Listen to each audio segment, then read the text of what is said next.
Namaste and welcome to the Festival of Bharat talk show. My name is Payal and I am your host today. I have with me a very special guest, Brinda Kotak ji. Brinda ji completed her degree and master's in the US and then worked in the corporate world for some time. Her interest then changed towards Bharat and Dharma and is actually now pursuing an MTech in Heritage Science and Technology. She is a keen student of Indian sciences. She is working towards combining Indic sciences like Ayurveda, yogic psychology, and Jyotish into modern well being. Finally, Brindaji is passionate about empowering Indian youth through debates and discussion around Indic perspectives on several scientific, historical, and cultural issues in contemporary India. Brindaji, happy Independence Day. How are you today? First of all, thank you so much, Palji, for having me, and namaste, everyone. Happy Independence Day to you too. It is an incredible day to be meeting today, 75 years of independence that Bharat is celebrating. So it is definitely an extremely joyous occasion, and I share in so many Indians, every Indian out there, in the pride and tremendous gratitude that we feel for being here today and seeing today as it is and celebrating with my fellow Bharatiyas and countrymen. It's wonderful. Thank you for that. So, actually, before we start with the main questions, I wanted to ask you one thing. What prompted you to do so much research into Sanatana Dharma? I've listened to some of your talks, all which are so much in depth of lots of topics which need to be discussed further and further. And I just found it very fascinating when you told me the reason. So, why don't you tell the audience the reason on why you decided to research into Sanatana Dharma? It was a combination of factors actually, and my journey with Sanatan Dharma actually started with culturally with my grandparents, and then more spiritually through the Bhagavad Gita, because I was really looking for a lot of answers to questions that I had, some very deep rooted questions that I needed to understand about myself and the world that we're in. And the first time that I actually sat and read the Bhagavad Gita, for from start to finish, or just started understanding the Gita at a very very basic level, it was an incredible experience, because all the questions that I had, it just seemed, one after the other, they were getting answered. And the best thing about it was, I think, one question would get answered, and then 10 new questions would pop up. and Mm. and I have had that same experience, no matter what area of the shastras I'm studying, whether it's Ayurveda or Jyotish. It's an ocean that you can only hope to barely scratch the surface of. At least that's all that I can hope for, and it is just an incredible learning experience. And I think doing more research on the cultural aspects of Sanatan Dharma happened because when I was in America, and even just growing up in a city like Mumbai, it was so sad to see that none of my friends, none of my peers had any exposure to authentic Indian sources for culture, for their own dharma, for Indic sciences, whether it's yoga, Ayurveda. There were so many misconceptions. There were so many gaps in the knowledge, and the worst thing was everything that we were reading and learning, and everything that I was hearing about, whether it was at school or just in general everyday parlance, at even in news channels or social media. None of it was coming from authentic Indic sources. It was all coming from sources that were either in coming from the West, that maybe didn't have a full understanding of what Bharat is, what Bharatiyata is, what the tattvas that govern Bharatiya society are.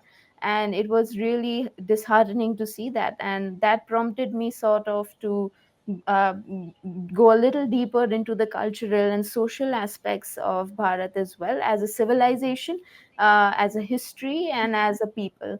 And I think that has been an incredible intellectual but also moral and just emotional journey as well, understanding where we have come from in terms of our history, the tremendous debt of gratitude that we owe to our ancestors. It has just been an incredible fulfilling journey, and I hope to share it with other fellow Bharatiyas as well. What an inspirational answer. And this is what I was wanting the audience to hear, because I think we need more people like you, more and more people like you who go out there and do their own research and discriminate between the misconceptions and find out the actual truth over things. So, and that's why I was so keen in interviewing you today. So let's get to the topic now. So we're going to be talking mainly about change and evolution. And of course, what a day again to talk about that. 70 years ago today, there was a revolution in Bharat. And so on the line of change, my first question with authentic sources, as you through your research, rishis, munis, shrutis, smritis, what is the evidence from that? What do they say? What does it say in Sanatana Dharma about change and evolution, through evidence of um, the shastras in whichever way? Sure. And I think more than what the Shastras and Smritis say, it is the presence of some of these Smritis themselves that says a lot about Sanatan Dharma's perspective on change and evolution.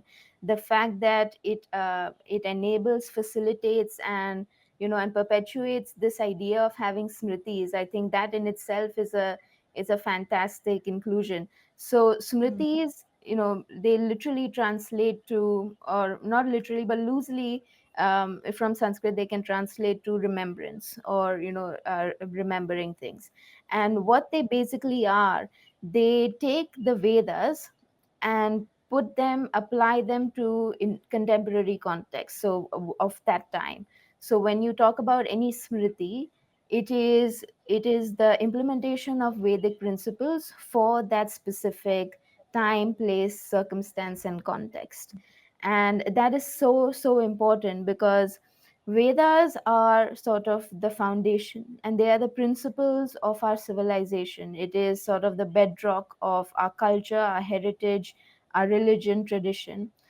And though that bedrock is so strong and so deep, it may not always be accessible to everyone. It may not always be, not everyone be able to understand it. Where smritis come in is they can use those principles, and in an intelligent way they can apply them to modern society. And when I say modern, I mean it can apply to any time, but more better word than modern, I think, is contemporary or specific to the context of those smritis themselves.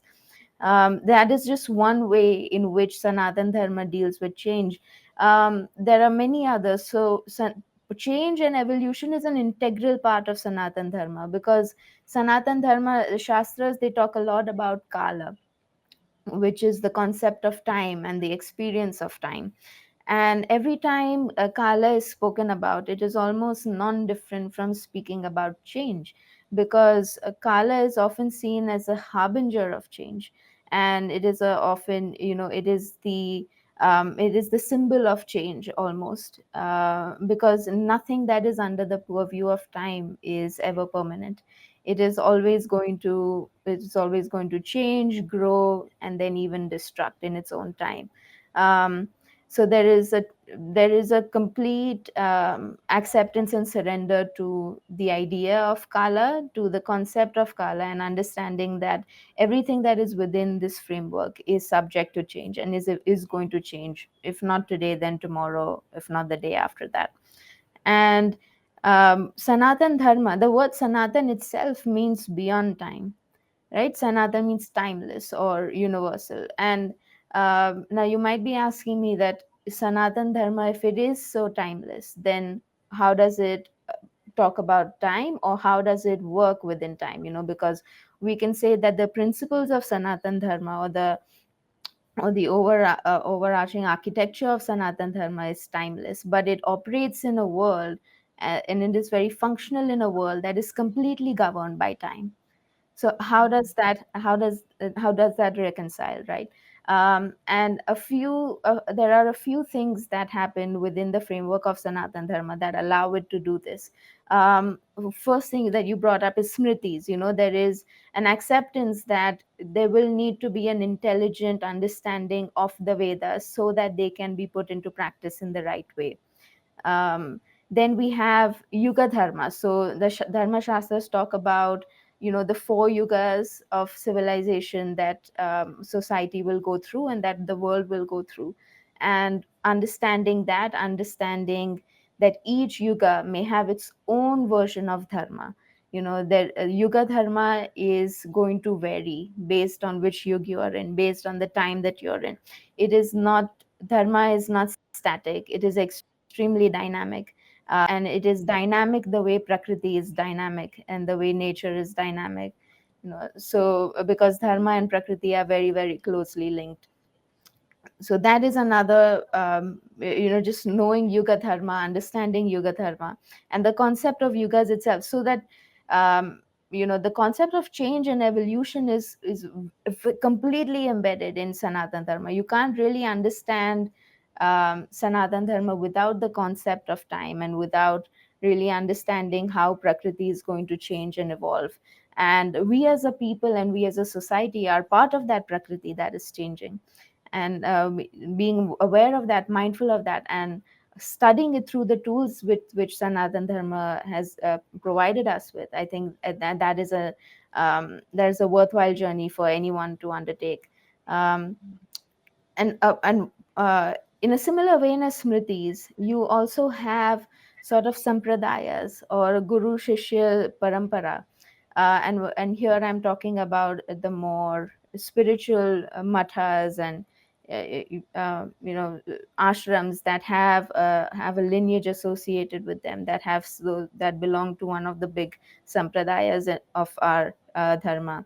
And those also, the one of the purposes of Guru Shishya Parampara is to ensure the perpetuity of knowledge, which is to say, it is to create a legacy by which knowledge can be transmitted, not just transmitted from one generation to another, but also intelligently used and intelligently applied. So, one of the major roles of the head of a sampradaya or leaders of a sampradaya is to take Bhakti Shastras and then help translate them for an everyday person, so that they can implement them in their day to day lives given the situation and the context that they are in. It may not always be feasible for everybody to understand the depths of shastras, without having gurus, and without having rishis, and without having teachers to help guide us. And which is also why they dedicate their entire lives to understanding the Vedas, understanding Shastras, and understanding Prakriti around them, understanding the world around them, so that those two seemingly disparate ideologies can be met. And so you can have Sanatan Dharma that remains timeless while still completely functioning within the barometers of time. Mm. Beautiful. Going on a little bit more onto Kala, and you mentioned there. So, if we say Kala being the definition of time in Sanatana Dharma, and the Abrahamic Western standpoint being time, what Yes. would you say are the main differences between the two? Sure. Um, the Indian concept of kala is much deeper than just general measurable time. Mm, Of course, measurable time is definitely a part of the system of kala, but it is by no means the be all and end all, or it's by no means a complete explanation of what kala is. Um, they are also very structurally different. So, Kala is always circular and cyclical. So even when you talk about the four yugas, they always move in cycles. They are not linear per se, and you'll always come back to the same place after a period of time. Whereas in Abrahamic faiths, time is very, very linear and it is almost mechanical. There is less room for a subjective experience of time, and the focus is definitely just on the calculations of time and just the mathematical version of time. And even in theory, there is a very clear beginning and an end. So in the Bible, in the Genesis, you'll have things that say, in the beginning God made several things, and then it moves on, and then the way time is described is there is some kind of an end of the world or a reckoning of the world, and that is linear. There is little description or no description about sort of what happens after the end. um, Whereas in Sanatan Dharma, it is very clear that whenever that we talk about end, it is always in reference to another beginning. And that is such a hope-giving and incredible idea for even for everyday life. So you spoke about Kala, and one of the deities of Kala, like Kala Bhairav or other representations of time, they are often depicted as being a little bit on the destructive side of things. They are quite they are harbingers of change, but also destruction. And even the principle of Rudra is very close to the principle of destruction and overall annihilation. And in Sanatan Dharma, we might call that Pralay. So there is a concept of pralay, of course, but pralay does not mean the end. Pralay actually exists within a cycle of srishti, sthiti, and pralay. And srishti being that act of creation, that act of producing something new. Sthiti being the maintenance, growth, development, and the stability of a situation, and then leading to pralay, as almost everything always does. But pralay leads to srishti as well. Pralay makes room for new creation. It is not the end. It is just the end of a few things that makes way for something else, and that makes way for a new beginning. So this Srishti, Sthiti, and Pralaya, this cyclic concept of time, is unique to Sanatan Dharma. And colloquially, we may understand these three in forms of the three deities or three forms of divinity that we have in terms of Brahma, Vishnu, and Mahesh. That is a very common holy trinity that we see in Sanatan Dharma. And you can think of those three as representing Srishti, Sthiti, and Pralaya. So this circular nature of time, I think, is the defining factor of time for Sanatan Dharma, or the USP that sort of sets it apart from the standard linear, just very mundane and mathematical understanding of time. What that allows us to do is also have a more subjective experience of time as a society. Our time is not just limited to the time that we are living and the time that we are experiencing. Of course it is, but I think most Bharatiyas who are exposed to Bharatiya culture intuitively understand that our concept of time is much bigger. Our concept of time is a lot goes a lot beyond just us, and that allows us to expand our own thinking, to look way ahead into the future, but also look way back into the past and learn from it, knowing that eventually things will repeat themselves. And we can see history repeating itself every day, right? It's not just a much larger circle, but a little tiny circles of repetition all throughout. um, and it, and I think intuitively most Indians can understand that and see that and appreciate that. So it is a much, much deeper concept than just what is showing you on your watch. Beautiful. I think when you talk about this cyclical aspect of time in Sanatana Dharma, to me, it's just a big sense of relief.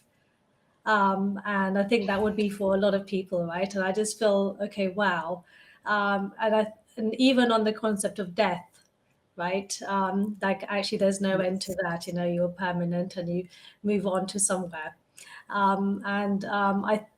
To me, it just seems like there's more hope, and rather than that conditioned mind of a linear standpoint. As you know, I was brought up in the Western world, and I've always thought of time in a linear fashion, and understanding time in this, it just it's it gives you a new perspective of life and how to think about life. Yeah, another just amazing, beautiful thing about Sanatana Dharma, I would say. absolutely. And it's so hope giving and it's so life affirming. Even there's so many anecdotes in our shastras about people having conquered the fear of death, or you hear this idea of of not being bothered by death and being able to welcome death as it comes.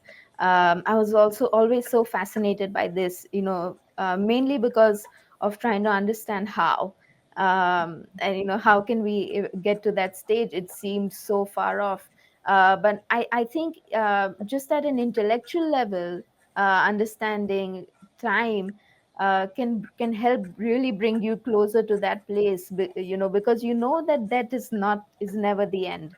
And maybe that's why Krishna in the Bhagavad Gita says dhiras tatra namuyati, that a wise person would not get disturbed by this idea, because they know that it is part of a larger circle, and what is going to end is going to rise back up, and whatever is existing today is going to meet its end in its own time. So it is incredibly hope giving. It is incredibly life affirming. That and it absolutely gives you a much larger, much deeper perspective on all things in the world. So you mentioned Sanatan, meaning timeless, which says it all, really. Um, so I would like you to explain, why is Sanatan Dharma timeless, but also universal, right? So, yeah, in a nutshell, what would you say? What makes Sanatan Dharma timeless and universal? Sure. So, Sanatan Dharma as timeless, it means it operates beyond time. So, the way Sanatan Dharma operates is not necessarily, it's not always defined by time.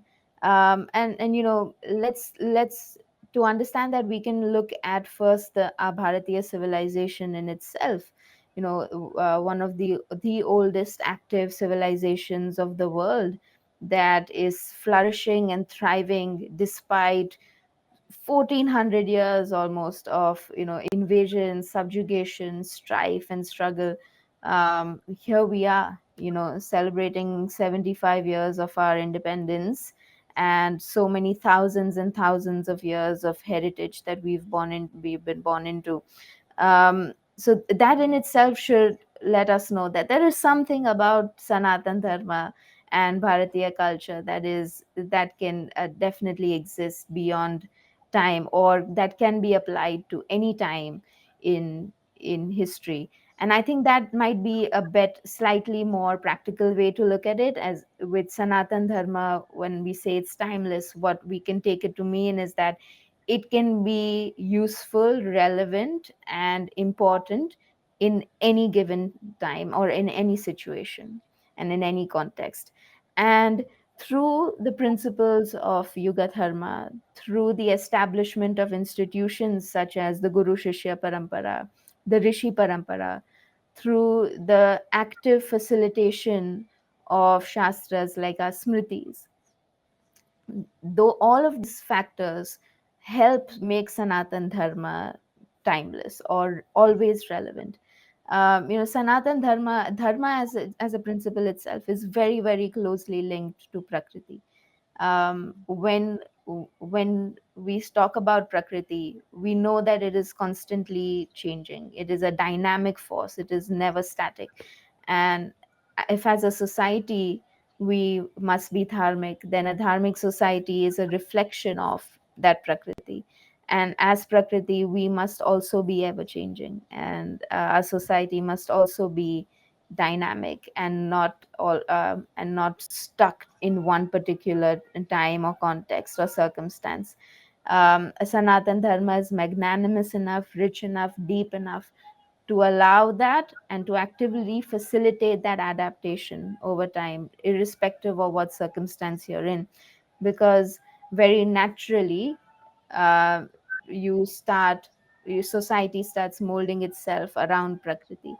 And that might also be an important point to bring up, that change in Sanatan Dharma is not ad hoc. Change in Sanatan Dharma is not just for the sake of change. Change in Sanatan Dharma is because that is what Prakriti is, and that is what Prakriti does. And as such, we must be reflections. When I say we, I mean as a society, as a people and a culture, we must be a reflection of that changing Prakriti as well. um, the principles of Sanatan Dharma, they include time. They include this idea of evolution and adaptation. So that makes Sanatan Dharma very, very easy to be applied in all of these different, in any context on and in any given time. And it we can do that while still remaining authentic to the Vedas, while still remaining true to the foundational principles of Sanatan Dharma, and while still honestly being able to consider ourselves dharmic as an as a society and as a individuals. um, I am no authority on whether something is dharmic or not. There are Vedic scholars and rishis and knowledgeable people who are much more knowledgeable than I am about this. So I am not going to define whether, whether we are dharmic or we're not or what, but we can be. Sanatan Dharma allows for that facility and that ability at any given time and circumstance to be able to say this is dharma, and this action constitutes as dharmic. um, and that is such an incredible aspect of Sanatan Dharma, because it can give you it fills you with tremendous confidence. Wherever you are, whichever situation you are in, you can use Sanatan Dharma. And that tells you a little bit about the universality of Sanatan Dharma as well, because where can you go that is beyond Prakriti? And as long as there is Prakriti, and as long as there is a harmony with Prakriti, there is Dharma. So even from that perspective, you can understand that Sanatan Dharma is applicable to all of Prakriti, wherever Prakriti is, and that includes nature, of course, but also the way societies form, and the way cultures form. That is definitely part of Prakriti as well, because that we generally societies do follow a standard trend of order, which can be thought of as Prakriti. In practical terms, also, or on individual terms, um, Sanatan Dharma talks about Swadharma, not just Dharma as a much larger universal principle, but Swadharma, which is my, the loose translation would be my Dharma, or Dharma for me. And that means that Swadharma is unique to each individual, to each soul in the world. Each soul can find its own dharma, should find its own dharma. And by allowing that variation among different individuals as well, Sanatan Dharma also allows you to adapt to your own being, to your own mind, to your own strengths, your own body, and your own vulnerabilities. Um, and and you do that through finding your Swadharma. So not just adapting to Prakriti at a larger scale, adapting to your own Prakriti and your own nature, using your own tools and vulnerabilities that you've been born with. So that in itself is a way that is completely universal, right? Because it is by definition including each individual each organism in existence as having the ability to follow its own dharma in its own unique way, while still and not and having your swadharma and still not deviating from the larger aspects of the societal or the macro aspects of dharma. So these, it's not a strife between individuality and collectivism, or my dharma and the rest of the world. They are not just closely linked, but they almost sort of, it's like a puzzle piece that fits into each other. Where your swadharma is sort of definitely an integral part of the larger scheme of dharma. And it's in dharma is just an incredible all encompassing blanket that is just so it is inclusive of everybody, which makes it as which makes it as universal as we say it is. Yeah, I think that's incredible. I think it's this whole the flexibility. I think in Sanatana Dharma is the word, right, where you have the principles in place, but you have the freedom to look into your own Swadharma and ensure that you're keeping to that also, and just getting that right balance between the two. It allows you to do that, and I think for me Yes.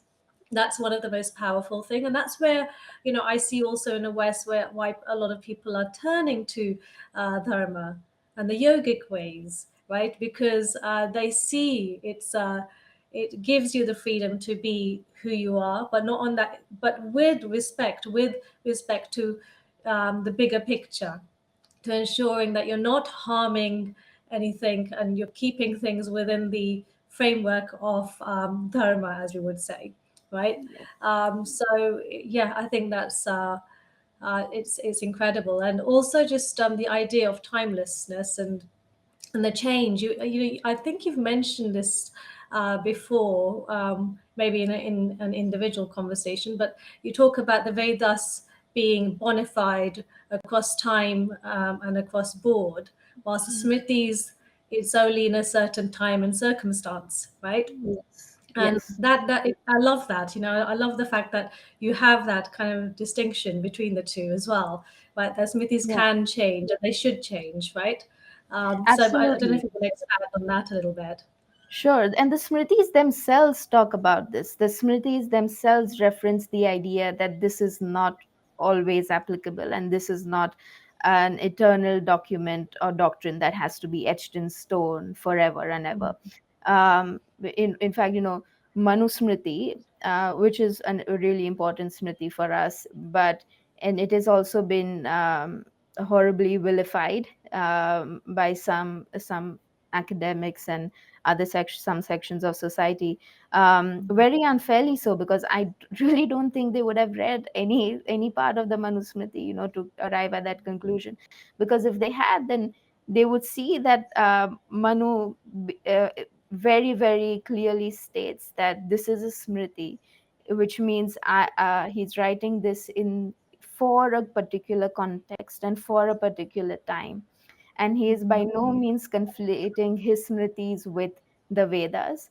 He is just basing his smritis on the Vedas and saying that these rules, and he very clearly states these rules will change. Even Arthashastra, which can be considered a smriti of Chanakya, um, that also very clearly states that these the rules that Chanakya gives, these are subject to change. These are not etched in stone, and you need wise and knowledgeable, intelligent people to be able to effectively change and adapt those rules to different circumstances. Um, in fact, Manusmriti has a very interesting word where he actually describes this almost hierarchically, and this is a question, this is an answer to a question that might very naturally pop up, as in, if dharma is can change by time, then who defines it? Or how do we get to the answer to the question of what is dharma for me here right now? Um, and I think the Manusmriti provides a really interesting perspective on this, where he says, Vedo khilo dharma moolam, which Vedas alone are the foundation of dharma. So any dharma, any smriti has to be founded on the Vedas. If there is no backing, or if there is no sort of base of the Vedas, then that is not a bona fide smriti. It's not a bona fide shastra.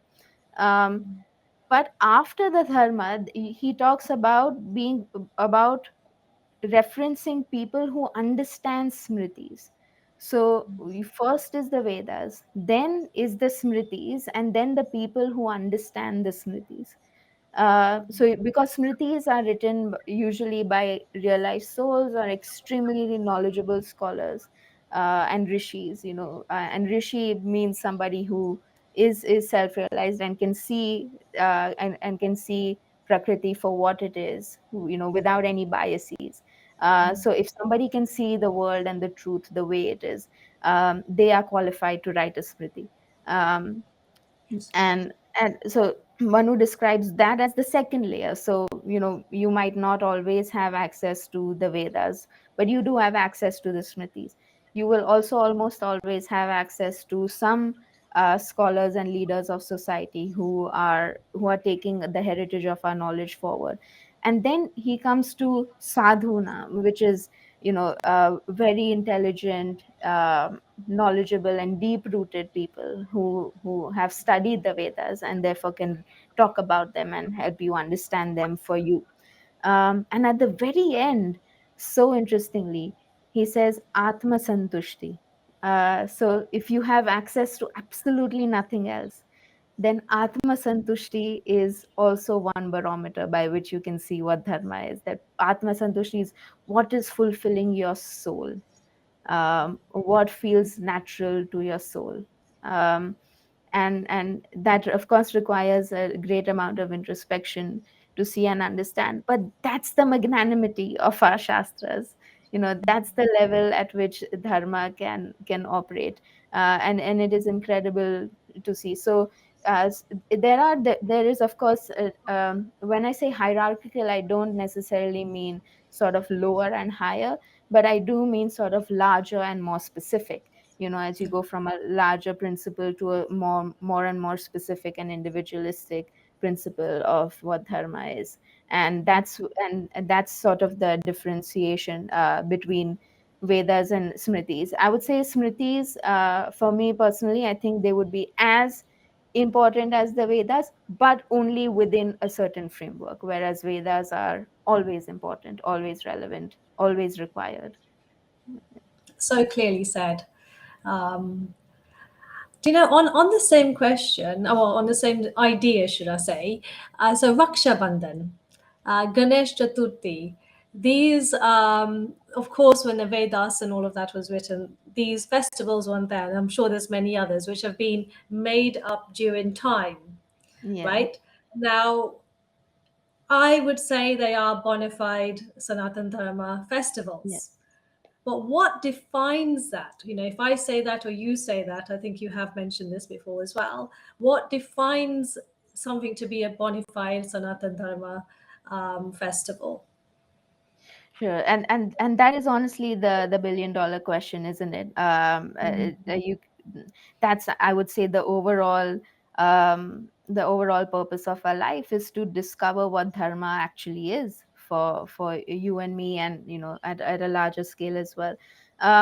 But I think the verse that I referenced before with Manu gives a fairly clear idea, in terms of looking at um, sort of the philosophy behind something like Raksha Bandhan, and the philosophy being, the bond between siblings, or the impulse of protection between siblings, particularly from a brother towards a sister. Um, that holds true with the Vedas on so many levels, and with the Smritis as well. So there is a clear connection between the ideology or the idea behind Raksha Bandhan and the ideas that are espoused in our Puranas, or even in the Mahabharata and Ramayana, this idea of brothers protecting sisters, or siblings protecting each other, at a more foundational level. So Raksha Bandhan can be thought of just as a more modern interpretation or manifestation of that same impulse, and that same, and that same sort of sentiment. um, and so the sentiment is bona fide, the impulse is bona fide, and the manifestation of it is certainly not harming anybody, although the pockets of some brothers might be a little lighter at the end, but it's by and large it's not harming, it's not harming anybody. So it's, I would say that that helps me see that, okay, this is most likely a very a bona fide ritual or a bona fide festival, and we should be celebrating it with gusto. Same with Ganesh Chaturthi. You see the source, of where it's coming from, and it's coming from an aspect of using Ganesh ji's love and Ganesh ji's bhakti to get people together. It is a new way of showing your gratitude and devotion to Ganesh ji, and that bhakti impulse is definitely bona fide. The impulse of bhakti in through loka sangra and through coming together of people, that is also bona fide and referenced in many places. So that impulse is bona fide as well, and therefore Ganesh Chaturthi can be thought of as a, just as a modern manifestation of that. So I would, very practical terms, taking what Manusmriti says about this, and applying it to just everyday activities and parlance, if it fits in with the broader philosophy of the Vedas, if it fits in with the sentiment and the intuitive nature of the intuitive understanding that people will have of dharma and shastras, and if it's approved by and coming from authentic sources. So for me, the authentic sources would be leaders of our sampradayas, leaders of our temples, our mathas. If they are, after their years and years of study, if they feel that these festivals are not against or not contradictory to the Vedas, then for me that would be that would be a completely bona fide expression of our civilization and dharma. Yes. Perfect. So let's move on to just how to now bring change in Samaj. So this is, of course, very important, and it's going to be an ongoing thing. So, but in respect to us consciously, of course, there's the organic change which happens, but how we as a civilization need to bring conscious change in Samaj, right? Yes. And I know you talked about two things, Kranti and Utkranti, right? So Yes. maybe you can talk about the differences and what is really required to make real, genuine, long-term change. Sure. Um, and I think the two sort of modes or methodologies of change that you brought up are exactly right tools to help understand how Samaj can change and grow over time. And those concepts, like you said, are Kranti and Utkranti. And Hindi speakers would immediately know what these are, but very generally, Kranti is revolution. That's exactly what it is. It is either taking over something by force, it is, rising up, it is chaos, and it is almost like an extreme change very, very quickly. um, Utkranti is evolution. So it is the much slower, gradual, incremental change, but it's a sure and steady change nevertheless. Both of these are required. And both of these will change society and change Samaj in their own way. Um, in some when Nobody can say that we don't require Kranti, because it is the Kranti of 1857, and it is the Krantis of all our freedom fighters that because of which we're here today, proudly saluting the Tiranga instead of the Union Jack. So Kranti is extremely required in certain times. um, Unfortunately, the way Kranti is that it is most effective for institutions. So the institution of governance in India was replaced, and we no longer have the British. We had an Indian system of democracy. Um, so, or even when you had, say, wars or something, like the kranti that maybe Chandragupta Maurya did to get rid of Dhanananda as the leader, and then become king himself. That is the principle of kranti. That is a revolution.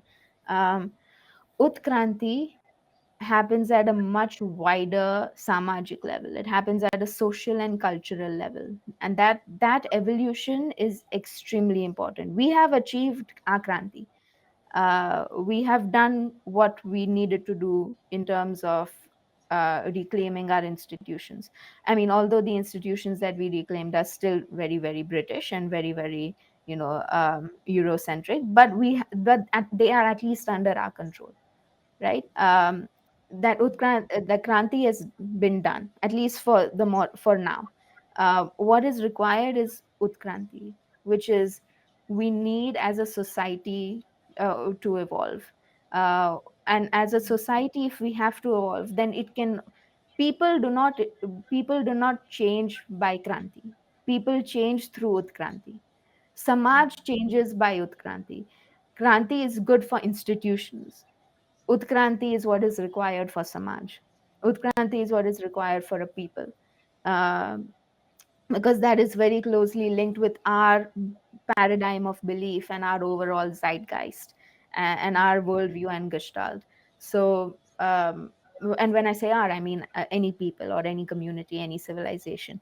So, for that to change, the only sort of, not, I wouldn't say the only true way, but the way that gives permanent, everlasting, or long lasting change is through Utkranti. We can't suddenly very quickly change mindsets and change worldviews of people. It happens over a long period of time, and I think we have had our worldview distorted and completely just broken down over so many years, and that I think it's now time to build up on our own Indic perspective and develop our own views. Very interesting, and of course, makes so much sense. And actually, I'm just thinking it's Independence Day today, but were we really independent? 75 years ago is the question, right? Because our minds, a lot of people's minds, are still colonized. Yeah. Um, and I think when you talk about Utkwanti, I guess you're saying the first thing we need to do is recondition our minds and decolonize our minds, and then be able to go through this process of evolution and understanding and rediscover our own culture, right? And see where that fits in. But there will be lots of people saying, why? Why do we need to do this? Because Mm. they're so into it. So I think that first idea of giving the reasons why, and um, letting people understand the misconceptions. And I think this is why people have that block sometimes of wanting to know further. They're happy as they are. They're happy with their colonized minds, right? um, but but there's so many misconceptions attached to them. So I think it's really important for people to really engage and understand that what they know and what is the truth isn't really what they think is the truth isn't really the truth of the matter. So, Yeah. do you want to talk about some of the misconceptions that you feel the invaders or colonizers have brought to the today mind that we have, and the conditions that we a lot of people have, and that we need to break through. Yeah, absolutely. And I think you hit the nail on the head when you said, I think our minds are still colonized. Intellectually, we're completely still colonized. Um, what that means is that we have an inferiority complex. Um, Everything that is Indic, everything that is authentically originating from or coming from the Bharatiya civilization is somehow considered less than or other than. And I'll give you a very I'll give you an example of this. So very often, right, when you go for a holiday or vacation somewhere in India in a group of people, and it's a particularly picturesque or beautiful place that you arrive at, you will almost always hear this. You will almost always hear somebody say, "Who doesn't feel like we're in India, does it?" Um, can you imagine that level of inferiority complex that we have? That the highest compliment you can pay to your own country is that you think it's not your own country. And these are not non-Indians saying this. It's understandable the first time in India. Oh, it doesn't feel like what people said India would be, or what I saw in Slumdog Millionaire. That's understandable. Indians themselves, and Indians who genuinely love their country and do a lot for their country, but even they have just this subconscious inferiority complex that just prevents them from understanding so naturally that what we have may be better, what we have may be superior. Even if it's not superior, it is mine. It is the heritage and tradition that I have been born into. Um, every generation of my ancestors has, at some point or the other, at least the last 8, 10 generations at least, have had to make a decision between sticking to their civilizational identity, or the or standing by their dharma, being true to their dharma, or suffering incredible losses. And they have chosen in that situation to stand by their dharma. They has got, and they, all generations of our ancestors could not be very could not have done this so ignorantly, right? There's had to be something there that they saw that was of tremendous value, that they thought it was important for the legacy to have for their offspring, and then the overall Indian legacy to be born into and to have access to. That in itself should be enough for us to spark our curiosities and say, okay, what is it about Indian culture, and what is it about in the Bharatiya identity or the Indic identity that is so unique and valuable? um, because if we and it's in our best interest, honestly, like, forget, even if we don't consider any of these, it is in our best interest when we think we are better than, or we think we are at least on par with anybody else in the world. We need to start taking pride in ourselves. We need to start taking pride in our heritage, in our knowledge systems, and and and in our ancestors, and in the history that we've been born into. It is so unfortunate when I hear things like that, and it just makes me, I don't know whether to laugh or cry, because it is so sad, but it is also hilarious that, and if I, just look at the picture that we're seeing. Somebody who has been born into the oldest civilization of the world, looks at nature or looks at something about their civilization, and then automatically, intuitively thinks, oh, this can't be ours. And it is so sad that we're at that state. um, and that's what I mean by intellectual colonization. It manifests as a deep, deep inferiority complex, which we need to get rid of. Our academic sources for our history are not written by Indians. They are mostly, or a lot of our scholarship is just written by people in the West. Nothing wrong with that, but we need Indic scholarship as well. We need scholarship from people who actually have lived and breathed Bharat and know and understand what Bharat is. Only then can you give an authentic analysis of Bharatiya culture. If you've not understood, lived, and truly imbibed Bharatiya culture, how can you then go and write PhD theses on it? It is, for me, it's almost hysterical that that actually happens. And they don't just and we it's not just written. Indians ourselves, we accept it as this is some great bona fide document that has come from a genius who obviously knows everything. And why and how do they know everything? Well, they belong to, I guess, a semi well reputed university in America, and therefore obviously they know it. Whereas, our shastras, people from maybe a Ved Pathshala or something, who have studied the Vedas in so much in depth, they couldn't possibly know, right? They wouldn't have any idea about it.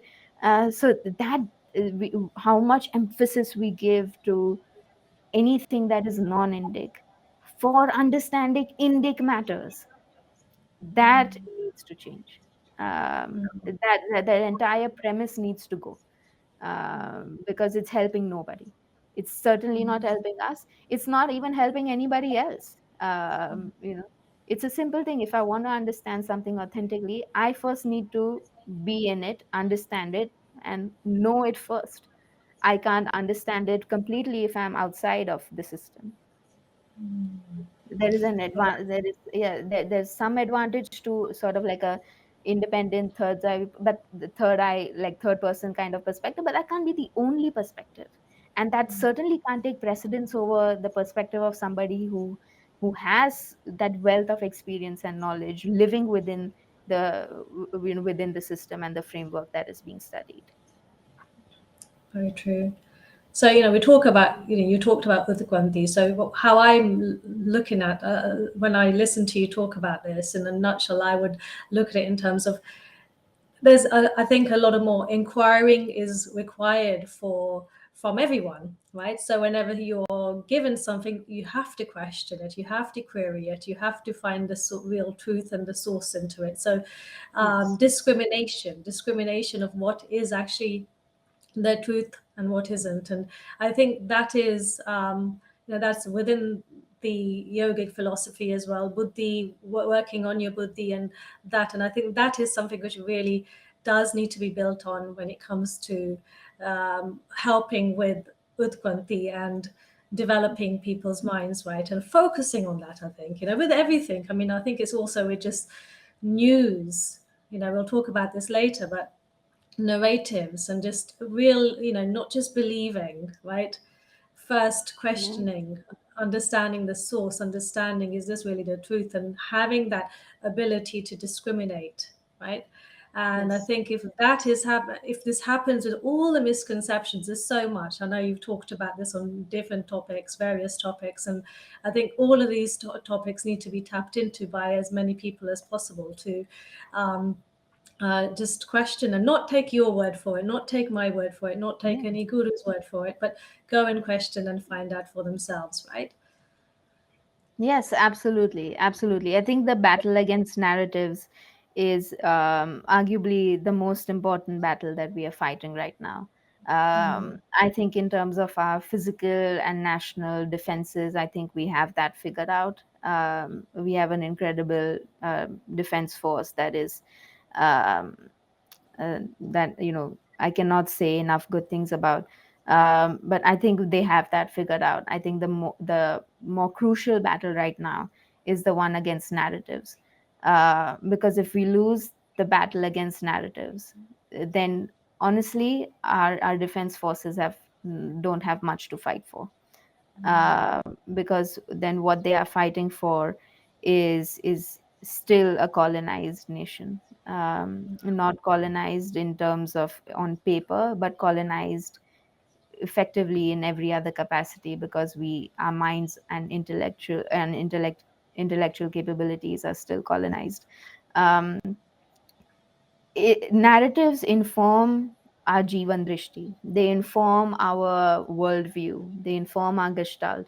And that jivan drishti, you know institutions are always downstream of culture, almost always downstream of culture. That is, jivan drishti defines vyavahar, vyavasai, and institutions and organizations.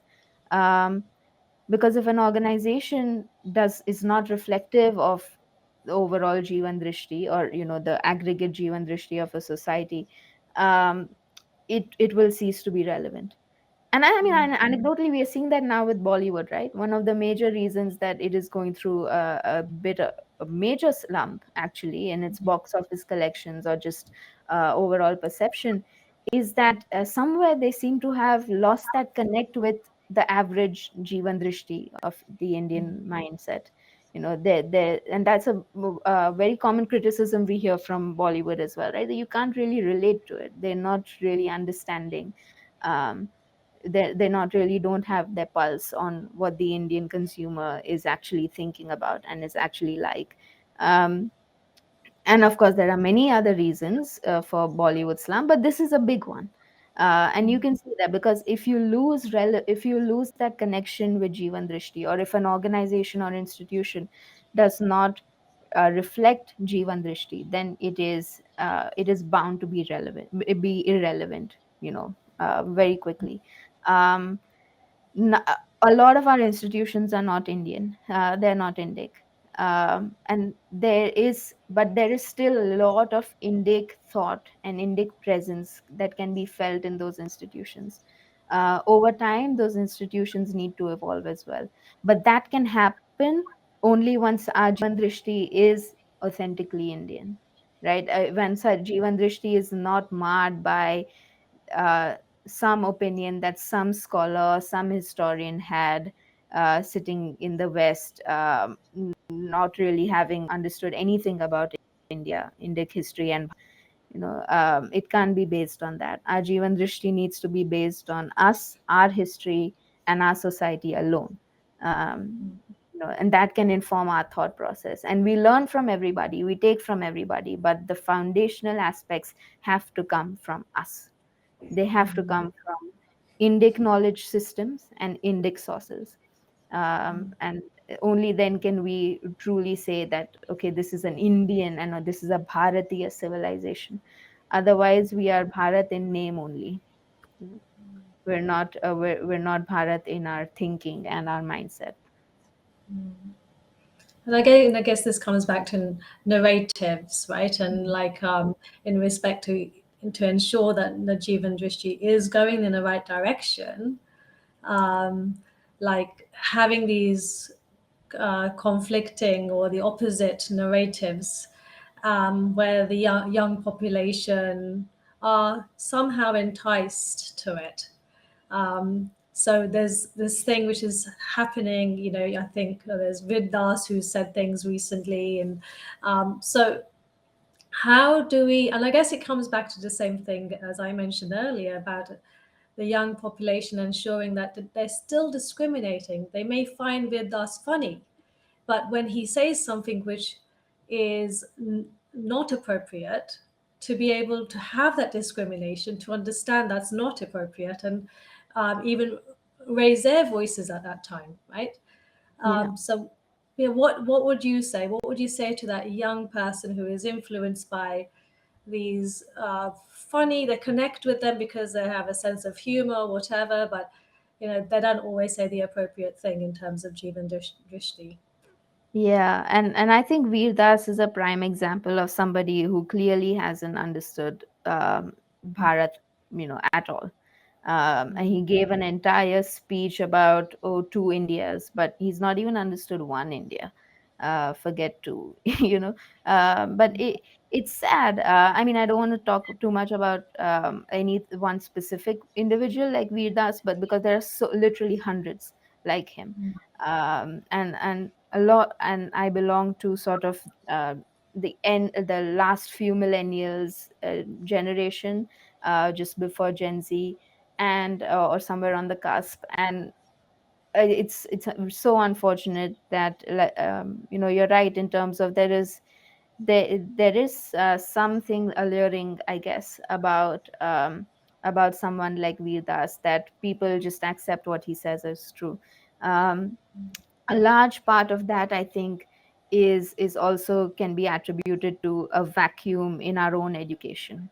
uh, what I studied in school, my history textbooks for the ICSE exams, just horrendous. Not just badly written and very dry and uninteresting, but factually wrong.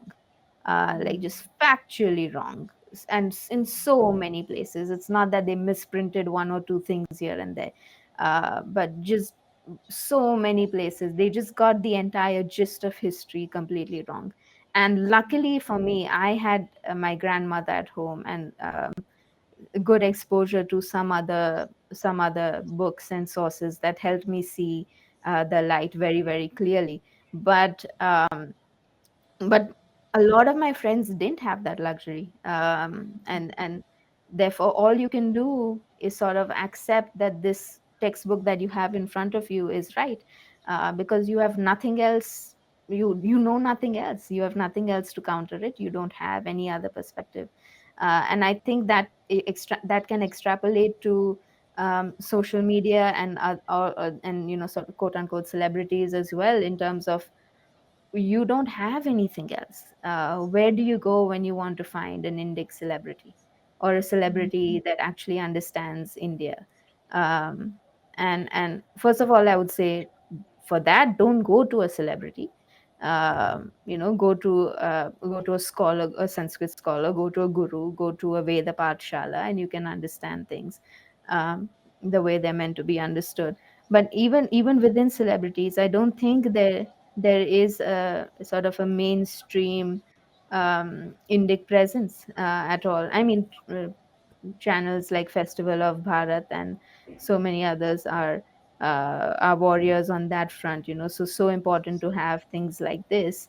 But it's tough because how do we completely change somebody's jivan drishti? How do we completely change? Because a complete change is sometimes what is going to be required, for minds of millennials and younger individuals that have been completely colonized, and that's all that they have known, um, in this lifetime. So it's tough, but it starts like this. It starts through Utkranti. It is not meaningful to suddenly, randomly, one fine day, expect everybody to have the right knowledge and the right sources. It'll take its own sweet time, but I think at least now we are heading in the right direction, and I see some hope, quite a bit of hope for our future generations. Yeah, I agree. So let's move on to actually my one of my favorite topics, and the reason why it's my one of my favorites, and I think it needs to be talked about more and more and more by different speakers. Many speakers on this channel have spoken about this, and this is the British caste system. And I'm going to emphasize the word British caste Yeah. system, right? Um, this caste system, which a lot of us, why our culture is always mocked by the outside, but also within, Yes. is because of a huge misconception, right? Um, but having said that, Samaj in some ways has imbibed the British caste system somewhere, and we need to go Yeah. back to what we know it as a Varna system, right? Which is our making, which is Sanatana Dharma, and the British caste system absolutely is not. So, how do you think we can work towards going towards the Varna system, which has its place in society, right? It really does. And we shouldn't just scrap it. Yeah. So, how do you work towards that? Yeah, and that's such an important question, because caste has been weaponized so often, against Bharat and its people. I think it doesn't help anyone to have a reductionist argument of varnashram and caste system. So first of all, we need to understand what varnashram is, before we can make judgments. And I say varnashram because that is what the authentic meaning and expression is. It is not caste. Varna comes from the root vrin, which is very different from where caste comes from. Vrin is more related to a deep, sort of psychophysical nature of somebody, or qualities that somebody has. Whereas caste comes from the Portuguese word casta, which is very closely linked to sort of just birth and genetic heritage. So Varna is a lot deeper than that. It is, we spoke about Swadharma, and how each individual needs to find their own strengths and weaknesses and work with them and adapt to them and use them appropriately. Um, a significant part of that is varnashram. uh, Varnas will denote your characteristics, your strengths, and your weaknesses of your personalities and your individualities. And you use those to inform what dharma means for you. Um, because of this connotation of the word kasta, it is assumed that, varna, when you say, when you call it caste system, the automatic implication that comes is that it is based on birth. It is not based on birth. First of all, if taking on varna was based just on birth, then we wouldn't need that the concept of dvija wouldn't exist. So we see, there's a very important aspect of our rituals where dvija is twice born. So your first birth is when you are, biologically born, and then your second birth is when you take initiation into your stream of knowledge, and you get born into your heritage once again, and that's where you actually take up that varna identity. And this happens for several varnas. So i- imagine if all you had to do to be of a certain varna was to be born into it, then you wouldn't need dvija in the first place. So that itself in practice tells us there is more than just birth, and in fact it may not be birth at all. In the Bhagavad Gita, Krishna says guna karma vibhagasho to describe varna, which is there's guna and there's karma. So it is who you are and it is what you do, and an amalgamation of those, which is a reflection of, your psychophysical nature, is what will define varna. It is not Krishna doesn't say your varna will be defined by who you are born to. There can be, of course, a genetic component to determining varna, or just a heritage based component, but that is a very small component. The larger, more important factors that you need to look at is your actual nature and is your actual strengths. And unfortunately, there's reductionism on both sides of the spectrum. There's one kind of reductionism that reduces varna to that, oh, it's just based on birth, which is not true at all. And there is another kind of reductionism that reduces it to, oh, karma is varna is just what you do. Like, I think there was a joke somewhere that, oh, my varna is software because I'm a software engineer. That's not true as well. That's not true at all, in fact. What you do is just a manifestation of your varna. And sometimes not even, how many of us many of us are stuck in jobs that we are not good at and we don't like, right? So how can you say that is my varna? Varna is, if you are a software engineer, then it is your analytical, detail oriented, and mathematical, logical mind that has enabled to do that. So as those qualities of your mind and intellect will determine your varna, not the fact that you're a software engineer. You could be a software engineer with the same qualities. You could be an engineer at NASA, you could be a business analyst, you could be anything. But the qualities remain the same, and it is those deep psychophysical qualities and nature and characteristics that determine what varna is. So that distinction between varna and caste. And jati is another concept in the shastras completely, which effectively just refers to a category based on similarities. So and jati, the way we use it today, is more to do with our familial lineage. Um it's not so much related to varna.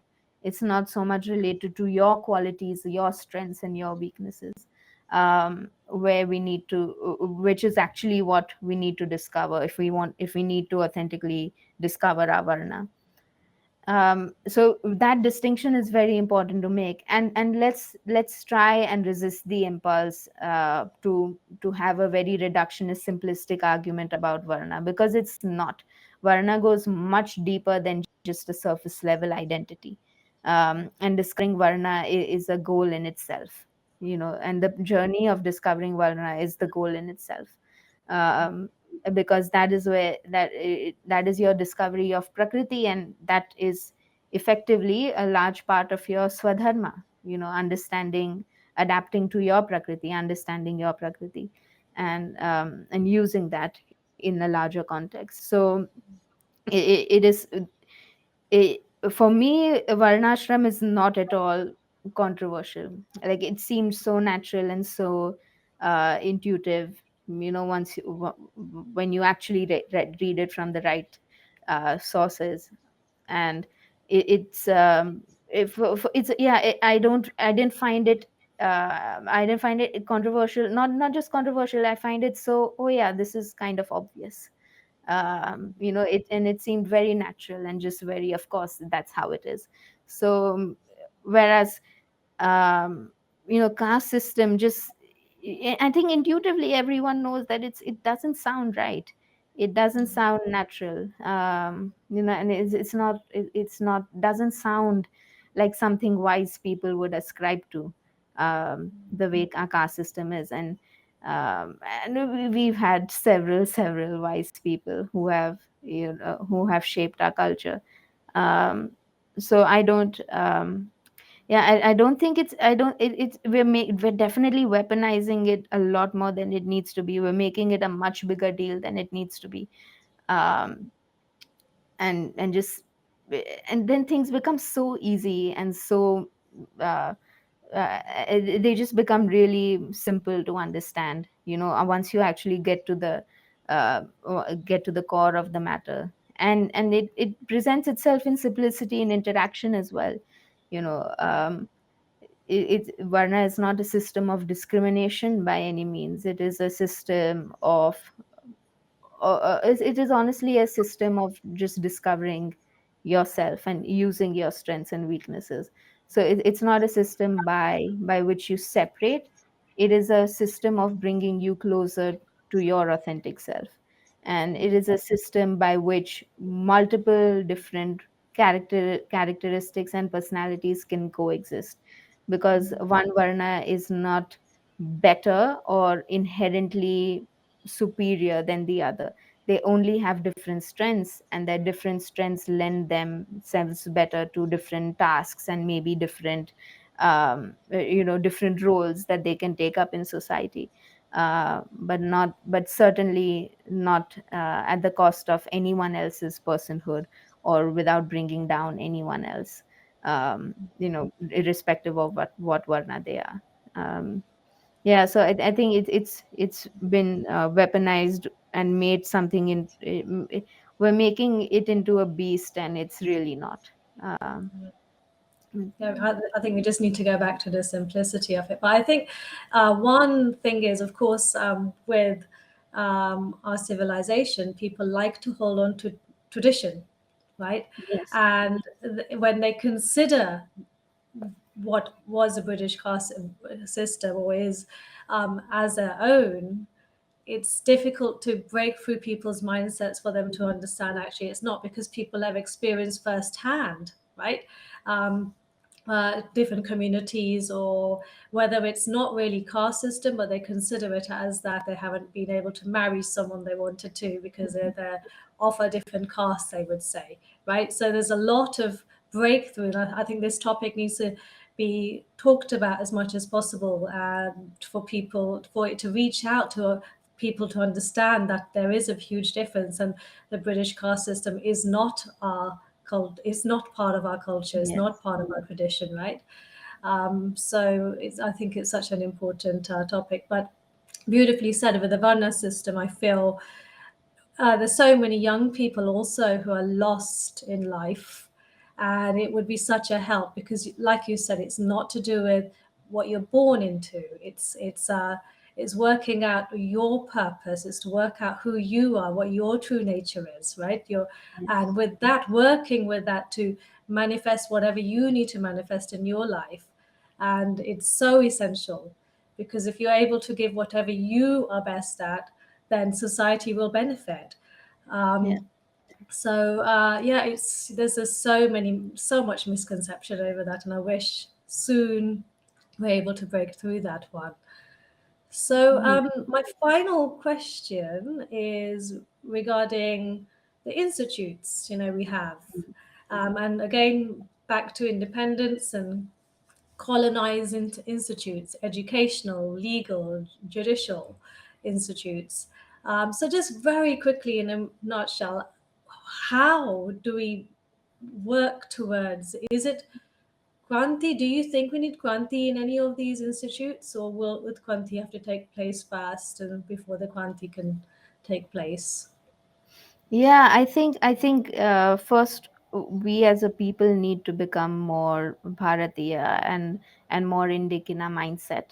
Um, Mm, you know, and our institutions aren't helping us at all. mm, That's for a fact because we've inherited most of our institutions from the British that were not definitely not meant for us. They were designed keeping in mind British society, European culture, British culture, um, and have nothing to do with being a Bharatiya. S- So mm, our institutions definitely need an overhaul. Honestly, I don't know I don't know what an Indic version of all of our institutions would look like, and I think there are much smarter, more knowledgeable people than me that can help answer that question. But um, we could start. There are still a lot of institutional frameworks that are still authentically Indian. And maybe we can look to those as models and examples and then see how they can translate to other institutions as well. So the in Indian classical music, whether it's Hindustani or Carnatic classical, is still taught in the very traditional Guru Shishya parampara.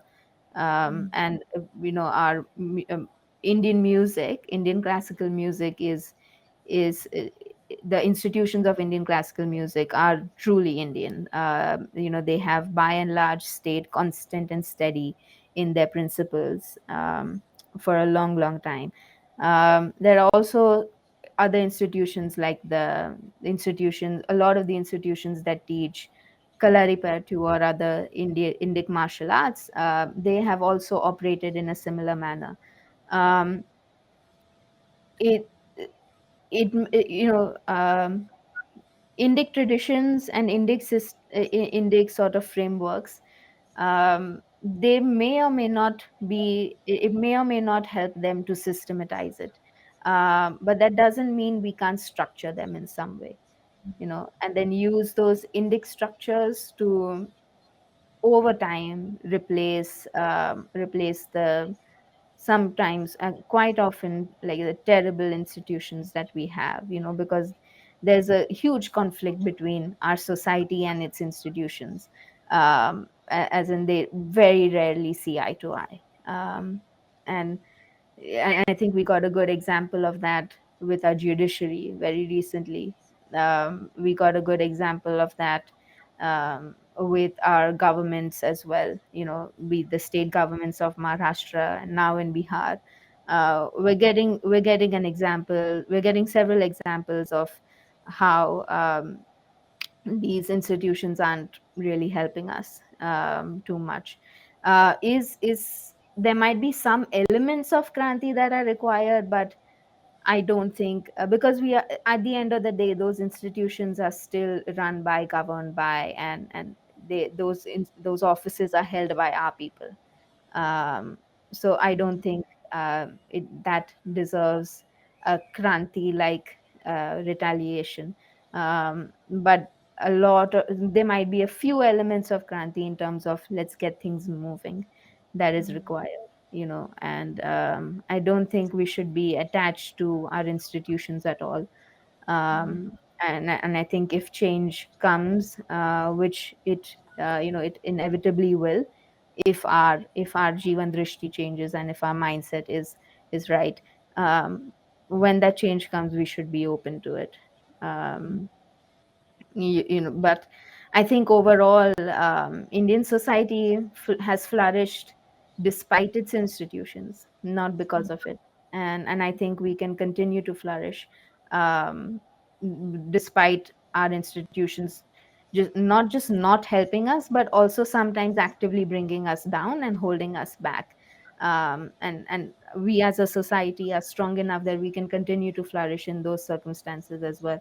But at the same time, we should be working to change those institutions, definitely.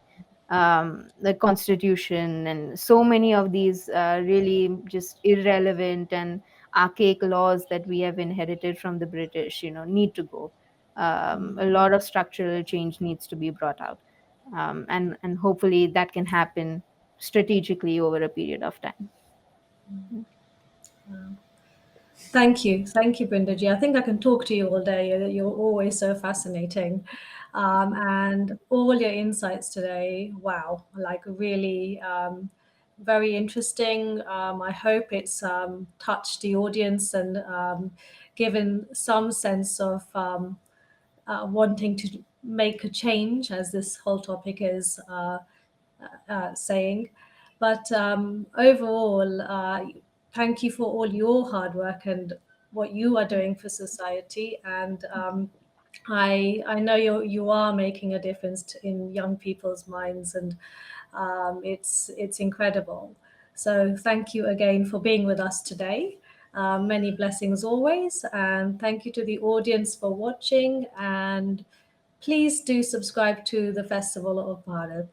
Thank you. Namaskar to Thank you everyone. so much.